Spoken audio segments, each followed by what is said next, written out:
آج میں واقع بیان کرتا ہوں حضرت خواجہ ذوالنون مصری رحمۃ اللہ علیہ جی یہ مصر کے بہت بڑے محدث اور بہت وقت کے بڑے ولی گزرے ہیں. اچھا ولایت و معرفت کا عجیب مقام اللہ نے ان کو عطا کر رکھا تھا.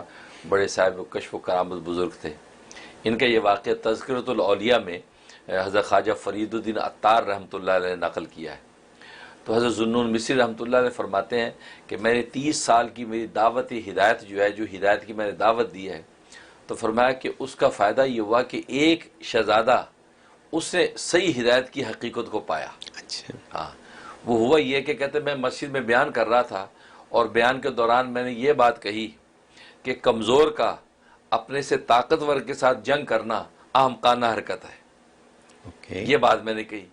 وہ شہزادہ مسجد کے سامنے سے گزر رہا تھا تو آواز اس کے کان میں پڑی تو وہ رک گیا اور وہ میرے پاس آیا. کہا کہ یہ جو آپ نے جملہ کہا ہے کہ کمزور کا اپنے طاقتور کے ساتھ جنگ کرنا یہ احمقانہ حرکت ہے، تو میں اس کا مفہوم نہیں سمجھا، کیا مطلب؟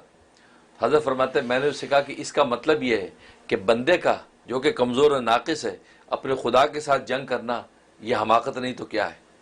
لہٰذا بندے کو خدا سے جنگ نہیں کرنی چاہیے، مطلب خدا جو کہے اس کی اطاعت کرنی چاہیے. جنگ کا مطلب اس کی اطاعت سے ہٹے گا تو نافرمانی نہ کرے بلکہ اس کی اطاعت میں رہے. یہ مطلب ہے کہ بندے کا خدا سے جنگ کرنا یہ حماقت ہے. تو انہوں نے کہا اچھا، کہتے بات تو سمجھ میں آ گئی. دوسرے دن آ کے پوچھتا ہے، کہا کہ وصال خداوندی کا کیا طریقہ ہے، اللہ کو پا لیں، خدا کو پانے کا کیا راستہ ہے؟ تو حضرت فرماتے ہیں میں نے اسے کہا کہ 2 راستے ہیں، ایک مختصر اور ایک طویل. اچھا تو تم نے کون سا راستہ اختیار کرنا ہے؟ تو کہا کہ مجھے طویل والا اختیار کرنا ہے، لیکن مجھے پہلے ڈیٹیل بتائیں کہ دونوں راستے کیا ہیں. تو میں نے کہا کہ مختصر راستہ یہ ہے کہ گناہوں کو چھوڑ دے، گناہوں کو چھوڑ دو خدا مل جائے گا. یہ ایسا مختصر راستہ ہے. ترک معصیت، کیونکہ ترک معصیت ہی کے اندر اس کمزور کا گیو اپ ہونا نظر آتا ہے کہ خدا کے حکم کے سامنے گیو اپ ہو گیا، اس کی نافرمانی نہیں کر رہا، اس کے منشا پہ چل رہا ہے. تو آسان راستہ تو یہ گناہوں کو ترک کر دے، آپ خدا مل جائے گا آپ کو. دوسرا طویل راستہ یہ ہے کہ آپ خدا کی خاطر سب کو چھوڑ دیں، کنارہ کش ہو جائے، ایک خدا اور تنہائی ہو اور بس اللہ اللہ ہو، ساری دنیا کو چھوڑ کے ایک طرف ہو جائے. یہ ہے. تو یہ دوسرا طویل راستہ ہے. فرمایا کہ یہ طویل راستہ مجھے اختیار کرنا ہے. لہٰذا طویل راستہ اسے اختیار کیا اور فرمایا کہ اپنے وقت میں اتنی عبادت اور ریاضت کی، ایسا تنہائی میں خدا کو یاد کیا کہ وقت کے ابدالوں میں شامل ہو گیا. اچھا فرمایا کہ یہ میں نے 30 سال کی میری جو زندگی کی دعوت تھی، میں نے اس شہزادے کو پایا کہ اس نے ہدایت کی حقیقت تک یہ پہنچا ہے کہ واقعی سمجھ گیا کہ ہدایت روحانی ہوتی کیا ہے، اسے سب ترک کر کے خدا کو پا لیا. تو اس سے پتہ چلتا ہے کہ ترک معصیت جو گناہوں کو چھوڑ دینا یہ ولایت کی پہلی سیڑھی ہے. چنانچہ حضرت حکیم الامت مجدد ملت مولانا اشرف علی تھانوی رحمہ اللہ تعالیٰ فرماتے ہیں کہ اگر تم ولی بننا چاہتے ہو تو تہجد کی ضرورت نہیں ہے، تمہیں نوافل اوابین اشراق کی ضرورت نہیں، تم گناہوں کو چھوڑ دو، آج سے ولایت کا سفر شروع ہو جائے گا. پہلی سیڑھی پہ پہلی سیڑھی جی کیونکہ کہتا ہے ہم ہوتا یہ کہ نمازی بھی پڑھ رہے ہیں، روزے بھی رکھے، زکاتی بھی دے رہے ہیں، سب کو، لیکن گناہ بھی ساتھ کر رہے ہوتے ہیں.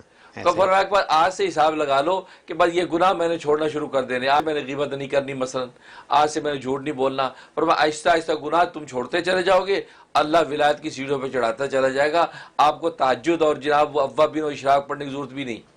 آپ 5 وقت کی نماز سے ہی ولایت و معرفت کا وہ مقام پا جائیں گے کہ ابدالوں میں اللہ لکھ دیں گے. اور آج لوگوں میں یہ ہوتا ہے کہ لوگ گناہ چھوڑتے نہیں ہیں لیکن وہ نیکیاں بڑھاتے رہتے ہیں کہ اوابین بھی ہو رہا ہے، تہجد بھی ہو رہا ہے، لیکن جو گناہ ہے وہ نہیں چھوڑ رہے.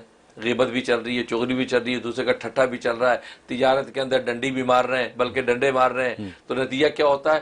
تو وہ ان کی عبادت کو نفع ہی نہیں دے رہی. تو لہٰذا اس لیے آج سب سے آسان طریقہ یہ ہے کہ وہ کہتے ہیں نا معیشت کی کامیابی ہے کہ آمدنی بڑھانا تو اختیار میں نہیں ہے لیکن اخراجات کم کرنا تو اختیار میں ہے نا. بالکل صحیح. تو آپ عبادت کرنا تو اختیار میں نہیں ہے، ہمت نہیں ہے، تہجد میں کون اٹھے، لیکن گناہوں کو کم کرنا تو اختیار میں ہے. آپ اپنے گناہ تھوڑے تھوڑے کم کرتے چلے جائیں تو گھر بیٹھے ولی بن جائیں گے. یہ آسان ہے. سبحان اللہ، بہت خوب، بہت زبردست اس میں سبق ہے.